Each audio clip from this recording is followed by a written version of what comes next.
Hop, ça tourne, salut à toi, j'espère que tu vas bien. Aujourd'hui, je vais répondre à tes questions. Récemment, j'ai fait une petite story pour récolter vos questions sur Instagram. Et là, j'ai sorti mon petit carnet, j'ai pris des notes de vos questions qui sont super intéressantes. Donc, c'est des questions, vous allez voir, c'est vraiment basé aujourd'hui sur l'alimentation, comment manger sainement pour justement optimiser tes performances à l'entraînement, mieux récupérer, avoir une alimentation plus saine, tout en se faisant kiffer tout simplement, ok? Drake short de prison avec le cadre tout blanc derrière, ça me fume de rire. Mais voilà, donc j'ai pris mes notes, je vais les poser devant moi tranquillement et on attaque quoi, let's go, ok? Donc première question, comment faire une sèche quand on kiffe manger? Ça c'est une super question, c'est la question que je me suis posée à mes débuts, en fait tout simplement parce que faut savoir un truc, si tu me regardes que toi actuellement ta situation, tu cherches à perdre du poids, à perdre tes skinny fat, tu cherches à perdre le gras du ventre ou alors à perdre un peu de poids tout en musclant, en faisant de la calisthénie au poids du corps, mais que t'as pas envie non plus de suivre un régime draconien ultra strict et que tu veux quand même te faire kiffer, bah sache que c'est exactement la problématique que j'ai rencontrée quand j'ai commencé, parce que je suis comme toi, je kiffe manger, voilà, si là j'ai envie de me cuisiner des gaufres au Nutella, je vais pas me priver. D'ailleurs j'en ai fait la semaine dernière, c'est pour te dire, tu vois, ou ce week-end,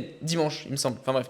Donc voilà, donc comment faire une sèche quand on kiffe manger? C'est très simple, il y a plusieurs manières de le faire, donc là j'ai pris mes notes sur mon carnet. La manière la plus simple, concrètement, ça va être de traquer tes macros, ok? Donc tes macros, c'est-à-dire lipides, glucides, protéines, ok? Lipides, glucides, honnêtement t'as pas besoin de les traquer, le plus important c'est surtout les protéines. Voilà, quand tu sais pas faire quelque chose, vraiment que ça te prend la tête, le plus simple c'est d'avoir une structure claire et efficace qui te permet de l'atteindre facilement. Une fois que tu as la structure, que tu sais comment ça fonctionne, là tu peux t'en détacher et puis avoir besoin de traquer. Moi c'est exactement comme ça que j'ai fonctionné. Au début j'ai tout traqué de A à Z, mes protéines et mes calories, pour savoir justement sur une semaine d'échantillon combien de calories je consommais pour prendre du poids ou en perdre. C'est-à-dire que sur une semaine, au lieu de prendre les calculs avec l'IMC qui sont basés sur des échantillons de population globale qui sont pas du tout adaptés à toi, ta personne, le mieux c'est de tester sur toi. C'est-à-dire que pendant une semaine, tu prends ta putain de balance, tu te pèses sur ta balance tous les jours, tous les matins tu te pèses, et en fait pendant une semaine tu vas faire ça, pas sur plusieurs jours, parce que sur plusieurs jours il y a la rétention d'eau, etc., qui peut rentrer en compte et ça varie en fonction de ce que tu manges. C'est pour ça que le mieux c'est d'avoir un échantillon d'une semaine, voire d'un mois si possible. Et en fait sur une semaine tu vas voir, là admettons le lundi j'ai consommé 1800 calories, le mardi 2000, le mercredi 2500, enfin je dis des conneries. Et en fait ça évolue, ça se rééquilibre, et en fait tu vas voir que, admettons, je sais pas, tu consommes 2500 calories environ par jour, tu vois que ton poids il est en maintien, il bouge pas. Bah tu sais que 2500 calories c'est ton maintien. Tu sais qu'en consommant 2500 calories par jour, ton poids, tu prends pas de poids et t'en perds pas. Donc basé là-dessus, tu sais que si tu veux perdre du poids, tu dois consommer moins de 2500 calories. Et tu sais que si tu veux prendre du poids, tu dois consommer plus de 2500 calories. Ça c'est la base. Une fois que tu sais ça, que t'as fait ça, bah en fait tu sais combien de calories tu dois consommer, tu sais ce que tu dois foutre dans ton assiette pour perdre du poids ou prendre du poids. Et ça c'est la base de tout. Sur le long terme, tu pourras t'en détacher, parce que je peux comprendre que ce soit chiant de traquer tes calories, mais au début c'est la base pour que ce soit plus simple, c'est de le faire. Et ensuite, une fois que tu sauras comment ça marche, que tu sauras estimer au niveau de ta tête combien de calories tu as besoin de consommer approximativement pour perdre du poids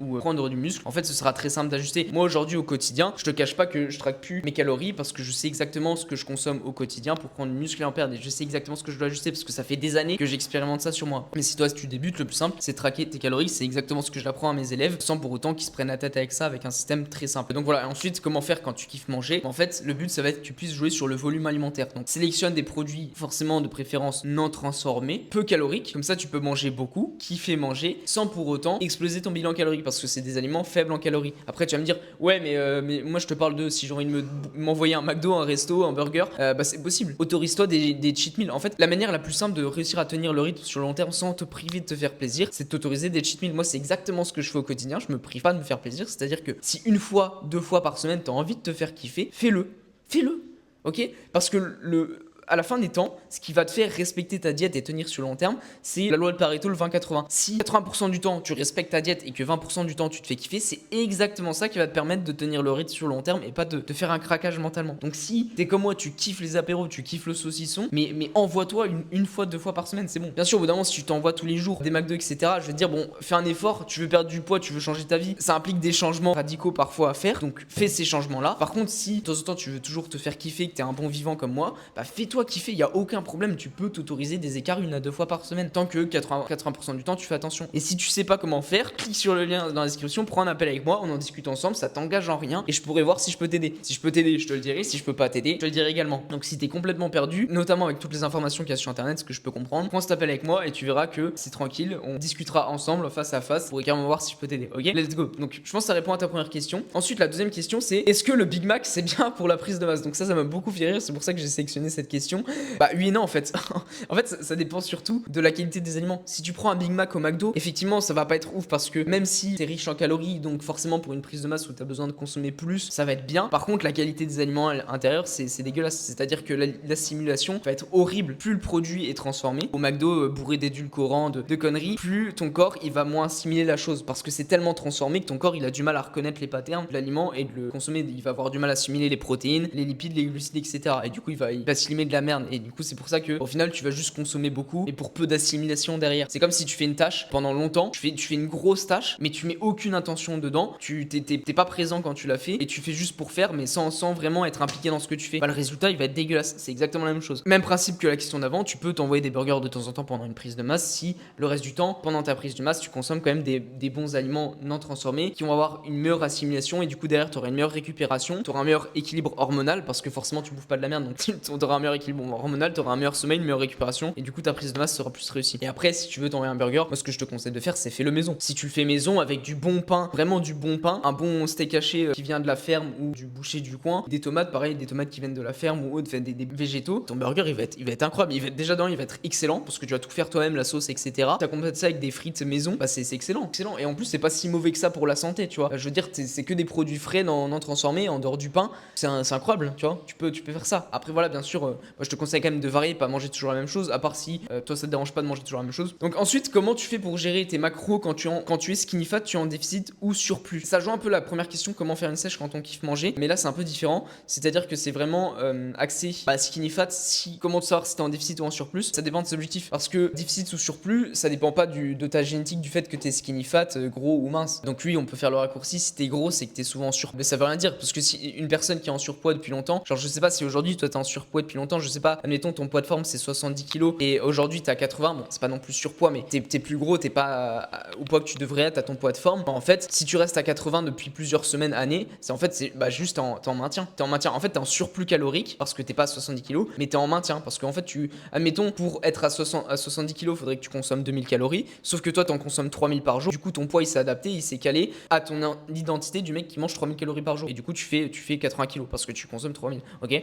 Et pour en revenir sur le temps déficit ou en surplus, je disais, ça dépend de tes objectifs parce que si ton objectif, c'est de perdre du poids et que t'es skinny fat, bah forcément, t'es en léger surplus. Et dans ce cas, je reprends l'exemple, t'es en léger surplus, admettons, t'es à 2500 calories, il va falloir que tu redescendes à 2000 calories pour perdre du poids. Et attention, parce que si t'es en surplus, c'est-à-dire que si au quotidien tu continues de prendre du poids à 2500 calories, ton maintien il n'est pas à 2500, ton maintien il est peut-être à 2000 calories, c'est-à-dire qu'il faudrait que tu descendes à 1800 calories pour être en déficit, ok? Et ça c'est important de le comprendre. Donc voilà, et savoir si t'es en surplus ou en déficit, c'est exactement ce que je disais avant.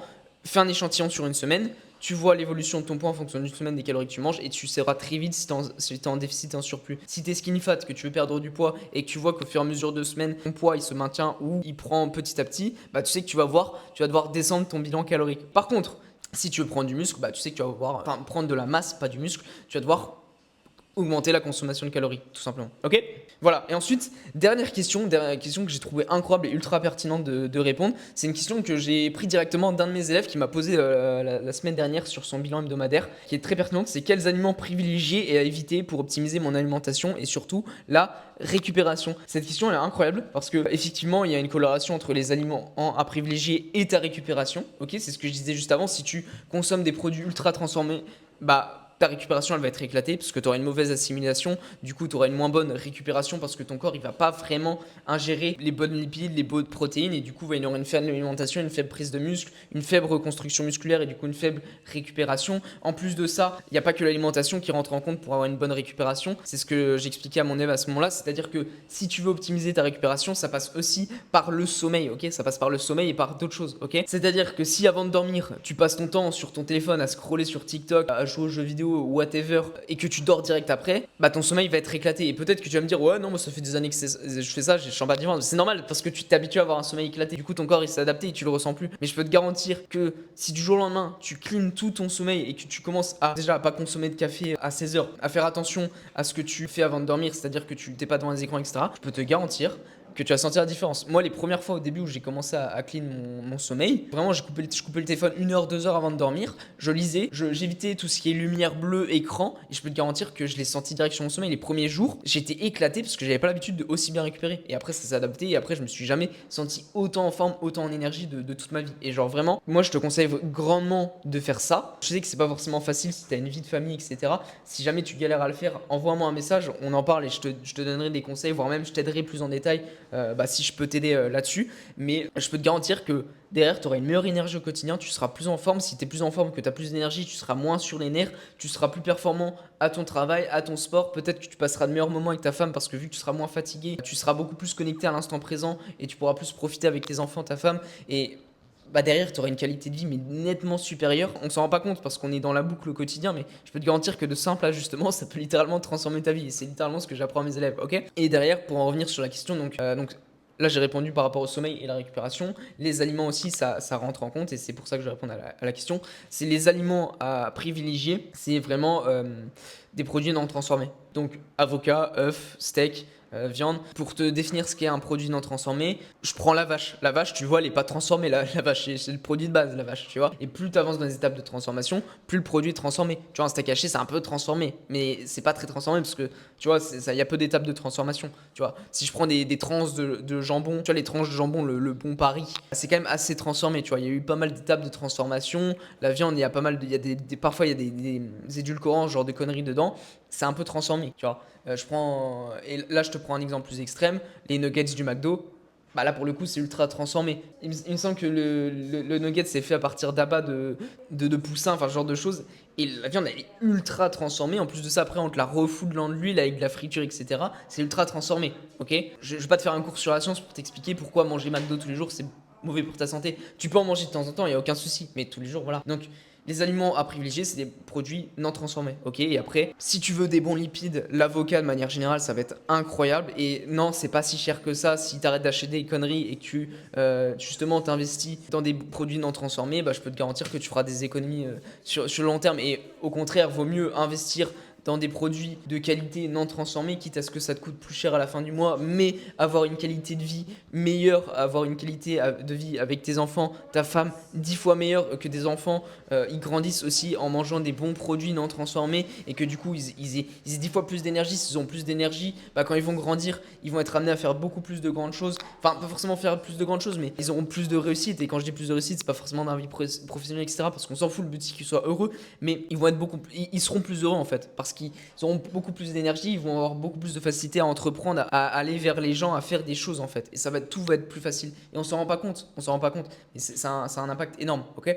Donc moi je te pose la question, vaut mieux investir 50, 100, 200, 300 euros de plus chaque mois dans ton alimentation plutôt que d'acheter de la merde, quoi. Et encore, tu n'auras pas besoin d'investir 300 euros en plus par mois pour avoir une bonne alimentation, tu vois, voilà, il faut être dans le juste milieu bien sûr. Mais voilà, ok? Donc bon lipides, avocat, des bonnes graisses de manière générale, de toute façon les poissons gras, donc tout ce qui est poisson, saumon, sardines, etc. c'est excellent, genre vraiment c'est excellent, en plus c'est riche en protéines. Les œufs, vas-y fonce sur les œufs, contrairement aux idées reçues, c'est incroyable. La viande rouge, tout ce qui est viande rouge, pareil, c'est pas du mauvais cholestérol, c'est du bon cholestérol que tu vas assimiler et on a besoin de bon cholestérol, surtout en quantum, c'est trop important. Donc vas-y, ok, tant que c'est comme tout, t'en abuses pas. La viande blanche, c'est faible en matière grasse, c'est excellent. Donc voilà, je peux t'en citer plein comme ça. Mais tu vois, de manière générale, tous les produits transformés, les fruits c'est riche, il y en a plein, c'est riche en glucides. Si tu veux remplacer toutes les cochonneries du style sucre, mauvais sucre, etc. par des fruits, fonce, genre. Admettons, au quotidien, tu as tendance à consommer des produits sucrés, des bonbons, etc. Remplace ça par des fraises, des fruits rouges, etc. Et je peux te garantir que tu auras beaucoup moins cette sensation d'avoir envie de consommer des bonbons. Parce que les fruits rouges, déjà de 1, c'est très sucré. Pour autant, c'est très peu calorique. Et c'est excellent pour la santé. Et vraiment, c'est excellent pour la santé. Envoie-toi des fraises, je peux te garantir, tu vas kiffer. Et si t'aimes pas les fraises, je sais pas quoi faire pour toi. Voilà, je pense que c'est à peu près tout pour cette vidéo. Voilà, j'ai essayé de vraiment ne pas lésigner sur la valeur, t'apporter un maximum de valeur pour que ça puisse t'aider toi au quotidien dans ta vie, améliorer ta qualité de vie, ton alimentation pour optimiser ta prise de masse, ta sèche, ta perte de gras si t'es skinny fat et t'aider à mieux performer dans tes entraînements, avoir plus d'énergie au quotidien. Encore une fois, si jamais tu ne sais pas comment faire, que t'es perdu avec toutes les informations qu'il y a sur internet, je te comprends, je suis exactement passé par là. C'est pour ça que j'ai créé Alicali, un accompagnement où justement je t'aide à toi t'accompagner jusqu'au résultat, c'est-à-dire que je te lâche pas tant que t'as pas atteint tes résultats. Je m'assure que tu vas y arriver, je vais être vraiment derrière toi parce que ce qui compte pour moi, c'est que vraiment t'avances, tu puisses te transformer, changer ta vie. Donc si jamais c'est quelque chose, enfin pas qui t'intéresse, mais que toi tu cherches des skinny fat, tu cherches à perdre du poids, ou même que tu es une femme, que tu veux prendre du muscle, te muscler, apprendre les figures de calisthénie et optimiser ton alimentation sans régime draconien, sans prix de te faire plaisir, réserve cet appel avec moi, ça t'engage en rien, le lien est dans la description. Voilà, c'est là, que tu me rejoignes, que tu me rejoignes pas, moi ça va rien changer, c'est surtout pour toi. Voilà, si t'as des questions, des commentaires, n'hésite pas à m'en faire part, si t'as plus de questions, n'hésite pas à m'en faire part en privé. C'était Louis, on se dit à la prochaine vidéo, ciao ciao.